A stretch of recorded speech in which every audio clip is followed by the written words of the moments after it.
அதிமுக வெளியிட்டுள்ள இந்த தேர்தல் அறிக்கையில் 297 வாக்குறுதிகள் வழங்கப்பட்டிருக்கிறது. இதில் முதலாவதாக அரிசி ரேஷன் அட்டைதாரர்களுக்கு இலவசமாக ஒரு பிரிட்ஜ் குளிர் பதன பெட்டி வழங்கப்படும் என வாக்குறுதி அளிக்கப்பட்டிருக்கிறது. இரண்டாவதாக சிறு குறு விவசாயிகளுக்கு ஹெக்டேர் ஒன்றுக்கு உற்பத்தி மானியமாக 15,000 ரூபாய் வழங்கப்படும் என வாக்குறுதி வழங்கப்பட்டிருக்கிறது. மூன்றாவதாக நெல்லுக்கு குறைந்தபட்ச ஆதார விலை குவிண்டால் ஒன்றுக்கு 3,500 ரூபாய் வழங்குவதற்கு நடவடிக்கை எடுக்கப்படும் என அதிமுகவின் தேர்தல் வாக்குறுதியில் புதிதாக அறிவிக்கப்பட்டிருக்கிறது.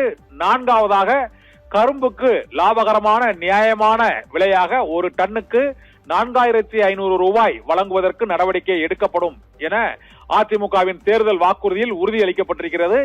ஐந்தாவதாக விவசாயிகளின் வேளாண் பயிர் கடனை தள்ளுபடி செய்வதற்கு நடவடிக்கை எடுக்கப்படும் என்ற முக்கியமான அறிவிப்பு விவசாயிகளுக்கு வெளியிடப்பட்டிருக்கிறது. ஆறாவதாக விவசாயிகளுக்கு 100% அரசு மானியத்தில் சூரிய ஒளி பம்ப் செட்டுகள் வழங்கப்படும் என தேர்தல் வாக்குறுதி வழங்கப்பட்டிருக்கிறது.